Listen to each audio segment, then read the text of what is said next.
بسم الله الرحمن الرحيم يا أيها الذين آمنوا اتقوا الله وقولوا قولا سديدا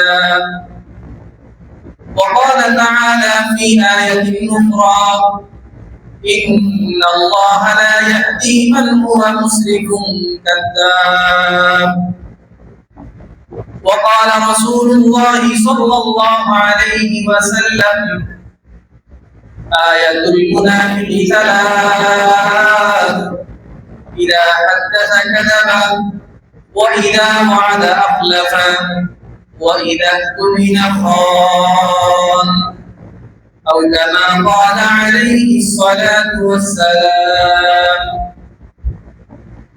الحمد لله আল্লাহ পাকের অশেষ মেহেরবানি যিনি আমাদেরকে ইলমে দ্বীন অর্জন করার লক্ষ্যে মাদ্রাসাতুস সুন্নাহ একত্রিত হওয়ার তৌফিক দিয়েছেন। সকলেই বলি আলহামদুলিল্লাহ। আমাদের মধ্যে অনেক ছাত্র রয়েছে, অনেকেই অনেক চেষ্টা করেছে মাদ্রাসাতুস সুন্নাহ ভর্তি হওয়ার জন্য, কিন্তু আল্লাহ পাক সবাইকে কবুল করে নাই। কি বলেন? সবাইকে কবুল করেছে? আল্লাহ পাক আপনাদের চেষ্টা প্রচেষ্টায় মেহনত মুজাহাদা, আপনাদের মা বাবার দীর্ঘদিনের স্বপ্ন সবকিছুকেই আল্লাহ তাআলা পছন্দ করেছেন বিদায় আপনাদেরকে এই মাদ্রাসায় ভর্তি হওয়ার সুযোগ দিয়েছেন। আমাদের মতো অনেক ছাত্র ভাই রয়েছে যারা ভর্তি পরীক্ষা দিয়েছে কিন্তু ভর্তি হতে পারে নাই। এজন্য সর্বপ্রথম সব সময় আল্লাহ পাকের কৃতজ্ঞতা প্রকাশ করা। আল্লাহ পাকের কৃতজ্ঞতা কেমন প্রকাশ করবো আমরা? কিভাবে প্রকাশ হবে? সেটা তো মুখে বলবোই, আলহামদুলিল্লাহ তো আমরা বলেছি মুখে, সবাই আমার দিকে খেয়াল করতে হবে। যারা নিচের দিকে তাকিয়ে আছেন আপনাদেরকে বারবার বলছি, যদি অন্যদিকে মনোযোগ দেন, নিচের দিকে তাকান, তাহলে আলোচনা বন্ধ হয়ে যাবে, সেখানেই পড়া শুরু হয়ে যাবে। আপনারা কি গল্প শুনবেন নাকি পড়া পড়বেন? বলেন। গল্প শুনবেন। গল্প শুনতে হলে একদম খুব নীরবে থাকতে হবে, কোনো আওয়াজ করা যাবে না, অমনোযোগী হওয়া যাবে না। এই যে কথার মোড় ঘুরিয়ে ফেলছেন আপনারা, যদি অন্যদিকে মনোযোগ চলে যায় আমার আলোচনার ভিতরে আপনারা ব্যাঘাত ঘটাবেন। যে বিষয়টি বলতেছিলাম, আমরা আল্লাহ তাআলার কৃতজ্ঞতা প্রকাশ করব। সেটা কিভাবে হতে পারে? একটা হলো আমরা মৌখিকভাবে প্রকাশ করব, দ্বিতীয়ত হলো যেভাবে চলা দরকার, মাদ্রাসায় যেভাবে পড়াশোনা করা দরকার, সব কিছুকে সামনে রেখে আমরা যখন চলবো তখন পরিপূর্ণ পূর্ণ মাত্রায় আমাদের কৃতজ্ঞতা প্রকাশ হবে। কি বলেন আপনারা? ঠিক না ভাই? ঠিক। হ্যাঁ, এই জন্য এখানে আমরা যারা আছি এই মজলিসেও যদি আমরা সবাই সুন্দরভাবে সুশৃঙ্খলভাবে বসতে পারি, কথা শুনতে পারি, সেটা আমল করতে পারি, ইনশাআল্লাহ তুম্মা ইনশাআল্লাহ আল্লাহ পাক রব্বুল আলামিন আমাদেরকে তালিবুল ইলম হিসেবে কবুল করেন। রাজি আছেন ইনশাআল্লাহ? প্রিয় তালিবুল ইলম, আজকে আমরা অত্যন্ত গুরুত্বপূর্ণ একটি বিষয় নিয়ে আলোচনা করব। সেটা হলো মিথ্যা কথা না বলা। কি না বলা? এবং এই সপ্তাহে এই বিষয়টি আপনাদেরকে নাসিহা দেওয়া হবে। সেটা হলো কখনোই মিথ্যা কথা বলবো না। কি বলবো না? বলেন। মিথ্যা কথা বলবো না, সত্য কথা ছাড়বো না। মিথ্যা কথা বলবো না, সত্য কথা ছাড়বো না। বুঝতে পারা গিয়েছে? কে কে মিথ্যা কথা বলবে? মিথ্যা কথা বলা যাবে না। এই বিষয়ে হাদিসের ভিতরে আসছে, একবার আল্লাহ রাসূল সাল্লাল্লাহু আলাইহি ওয়াসাল্লাম সাহাবায়ে কেরামদেরকে নিয়ে আলোচনা করতেছিলেন, তখন তিনি দেয়ালের সাথে এইভাবে হেলান দিয়েছিলেন। তখন তিনি বলতেছিলেন, হে আমার সাহাবীরা, তোমরা কি জানো দুনিয়ার মধ্যে সবচেয়ে বড় কবিরা গুনাহ কোনটি? তোমরা কি জানো? সাহাবায়ে কেরাম আল্লাহ রাসূল সাহাবাইদেরকে বলতেছেন, আমি আপনাদেরকে বলতেছি না। কে বলতেছেন বলেন? আল্লাহ রাসূল সাল্লাল্লাহু আলাইহি ওয়াসাল্লাম বলেন সবাই। সাহাবীদেরকে বলতেছেন, হে আমার সাহাবীরা, তোমরা কি জানো সবচেয়ে বড় কবিরা গুনাহ কোনটি? দুনিয়ার মধ্যে সবচেয়ে বড় পাপ কোনটি তোমরা কি জানো? তখন সাহাবায়ে কেরাম বললেন, আল্লাহু ওয়া রাসূলুহু আ'লাম, আল্লাহ এবং তার রাসূল সবচেয়ে ভালো জানেন। তখন আল্লাহ রাসূল সাল্লাল্লাহু আলাইহি ওয়াসাল্লাম বললেন, দুনিয়ার মধ্যে সবচেয়ে বড় পাপ, সবচেয়ে বড় গুনাহ, সবচেয়ে বড় মন্দ কাজ সেটা হলো আল ইশরাকু বিল্লাহ, তথা আল্লাহ তাআলার সাথে শিরিক করা। কি করা বলেন?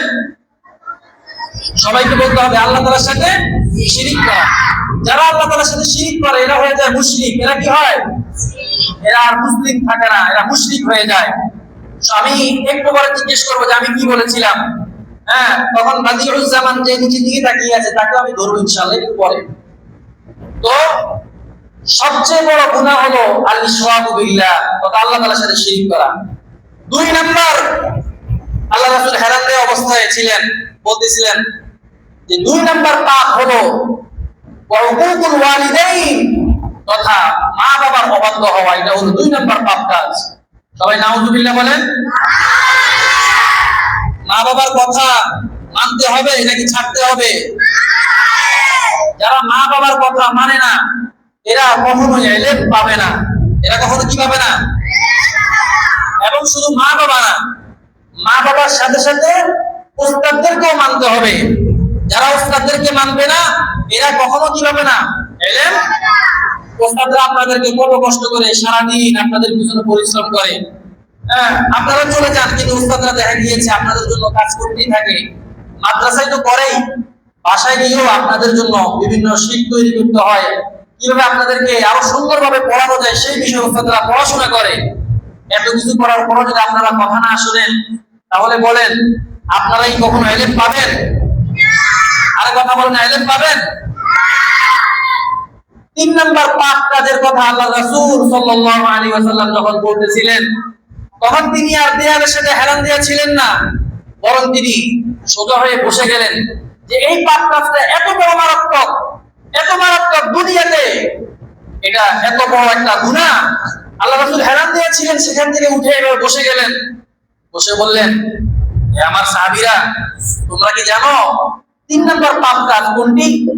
তখন সাহাবায়ে কেরাম বলতেছেন, আল্লাহু ওয়া রাসূলুহু আ'লাম।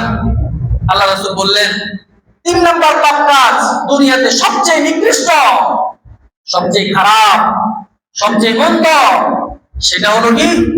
শাহাদাতুল যুর আও কাউলুজ যুর, মিথ্যা কথা বলা, মিথ্যা সাক্ষী দেওয়া। নাউযুবিল্লাহ বলবেন না? আপনারা কি আমার কথা বুঝতেছেন? এই বুঝতেছেন সবাই? তাহলে 3 নাম্বার পাপ কাজ যেটা বলার জন্য আল্লাহ রাসূল হেলান দেওয়া অবস্থায় ছিলেন সেখানে বসে গেলেন।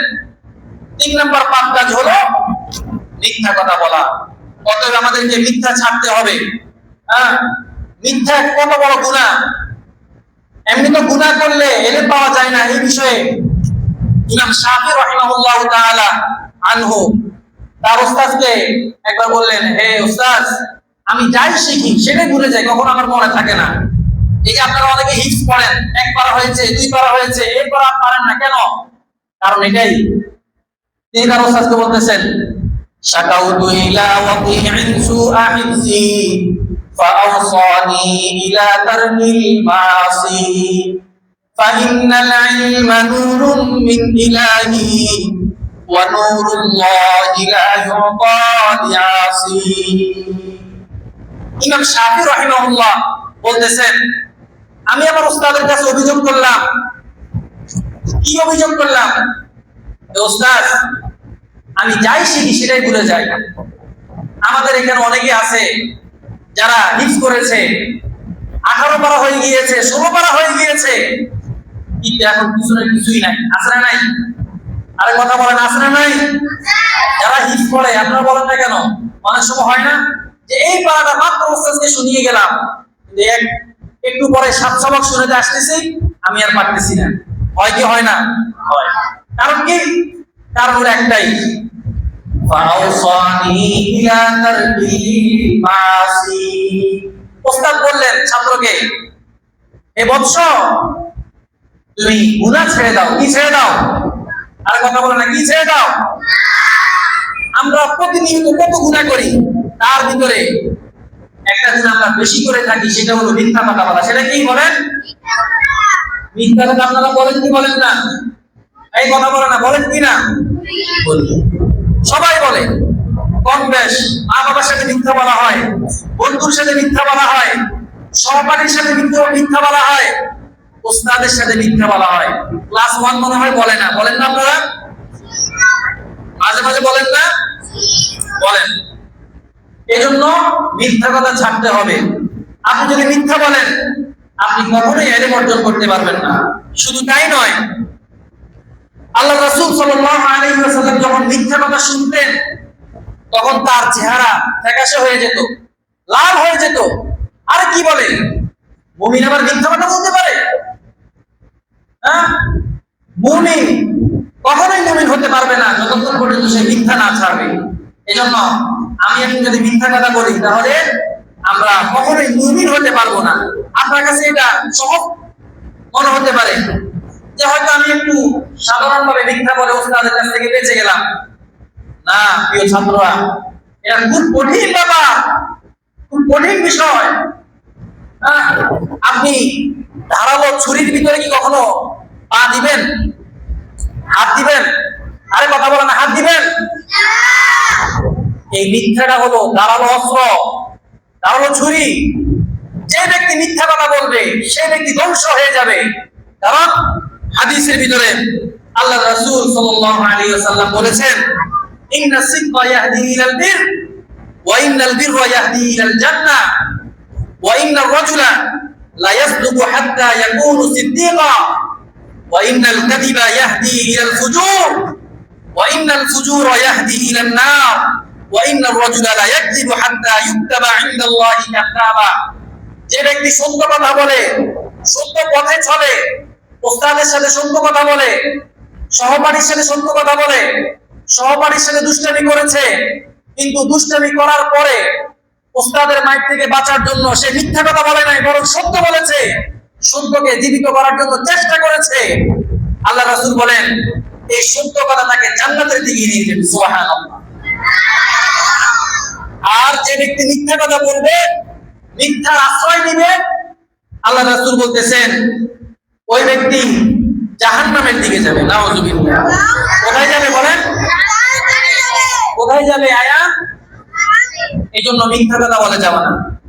এরকম একটা প্রসিদ্ধ ঘটনা কোরআন কারীমে এসেছে, সাহাবীদের ঘটনা, তাবুক যুদ্ধের ঘটনা।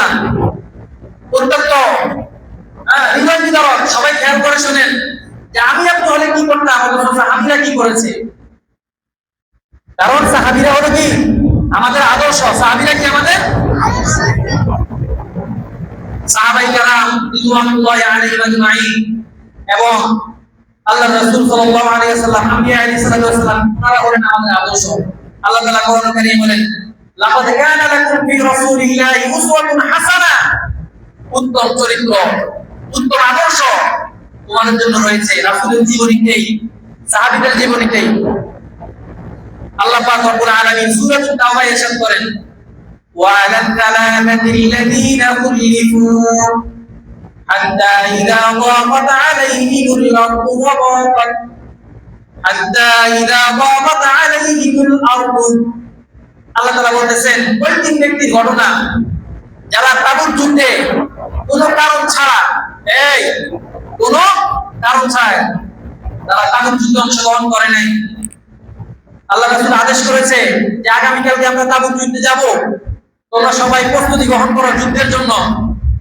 তখন মদিনাতে যারা ছিলেন তাদের ভিতরে প্রায় সবাই প্রস্তুতি নিয়েছে।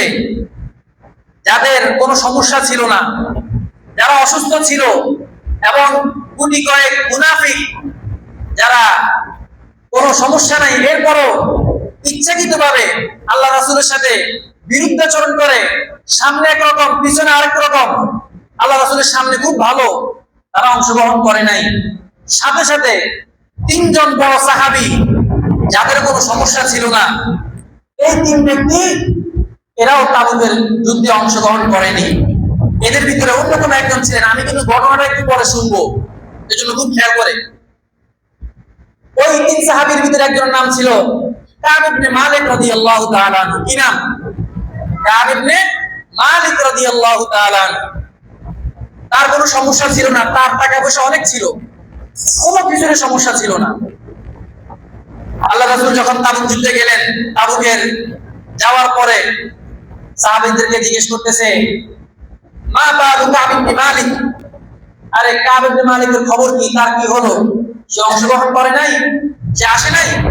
তখন সেখানে তাদের ভিতরে এক সাহাবী ছিল, সে বলতেছে, ইয়া রাসূলুল্লাহ, কাব ইবনে মালিক অলসতা করে ইচ্ছাকৃতভাবে সে আসে নাই। সামনে আরেক সাহাবী ছিল, বড় সাহাবী, আপনার নাম শুনেছেন, মুআয ইবনে জাবাল রাদিয়াল্লাহু তাআলা আনহু। নাম শুনেছেন না? অনেক বড় সাহাবী ছিলেন। মুআয ইবনে জাবাল বলতেছে রাদিয়াল্লাহু তাআলা আনহু, না না, এটা হতে পারে না, আমরা তো কাব ইবনে মালিককে সত্যবাদী হিসেবেই জানি, তার তো কোনো এমন কোনো সমস্যা অলসতা এগুলো হতে পারে না, সে হয়তো আসবে। আল্লাহ রাসূল চুপ ছিলেন। যুদ্ধ শেষ হওয়ার পরে যখন আসলেন, মসজিদে বসার পরে এরকম মুনাফিকরা বিভিন্ন কারণ দর্শাইতেছে, ইয়া রাসূলুল্লাহ, আমার অমুক অসুস্থ ছিল, আমি অসুস্থ ছিলাম, এই জন্য যুদ্ধে যাই নাই। এক এক ধরনের অজুহাত দিচ্ছে। যেভাবে আপনারা মাঝে মাঝে অজুহাত দেন না, অন্যায় করার পরে মিথ্যা কথা বলে অজুহাত দেন, মুনাফিকরা এভাবে অজুহাত দিচ্ছিল। তখন ওই সাহাবী কাব ইবনে মালিক রাদিয়াল্লাহু তাআলা আনহু তাকে জিজ্ঞাসা করতেছে, এই কাব, তোমার কি হলো?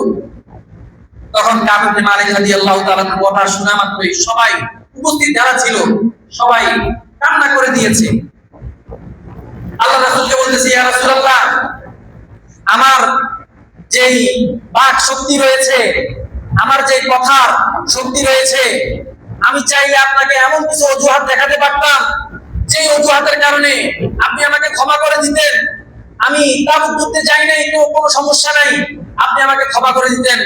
কিন্তু ইয়া রাসূলুল্লাহ, আমি তো সেই দিনকে ভয় পাই, যেই দিন আমি আল্লাহ তাআলার কাছে দাঁড়াবো, আল্লাহ তাআলা আমাকে ধরবে, আল্লাহ তাআলা আমাকে পাকড়াও করবে, আমাকে জাহান্নামে দিবে, তখন আমি কি জবাব দিব? আমি সেই দিনকে ভয় পাই। আজকে আপনার সামনে সাময়িক এই মিথ্যা বলার কারণে আমি হয়তো বেঁচে যেতে পারি, কিন্তু আমি আল্লাহ তাআলার কাছ থেকে তো বাঁচতে পারবো না। বলতেছি, ইয়া রাসূলুল্লাহ, আমি ইচ্ছাকৃতভাবে অলসতা করে, আমার কোনো সমস্যা ছিল না, আজকে আমি প্রস্তুত হব, আমার সবকিছু গোছাবো, এই তো পরের দিন করব, আপনাদের সাথে মিলিত হব, একদিন দুই দিন করতে করতে আমার আর যাওয়া হয় নাই। ইয়া রাসূলুল্লাহ, আমি কোনো কারণ ছাড়াই তাবুক যুদ্ধে অংশগ্রহণ করি নাই। সুবহানাল্লাহ বলেন। দেখুন, সত্য কথা, চাইলে সবার মতো তিনি মিথ্যা কথা বলতে পারতেন, কিন্তু তিনি সত্য কথা বলেছেন। বলার পরে কি হয়েছে দেখেন, আরো ইন্টারেস্টিং বিষয়, মজার বিষয় বলবো, বলবো নাই শেষ করে দিব?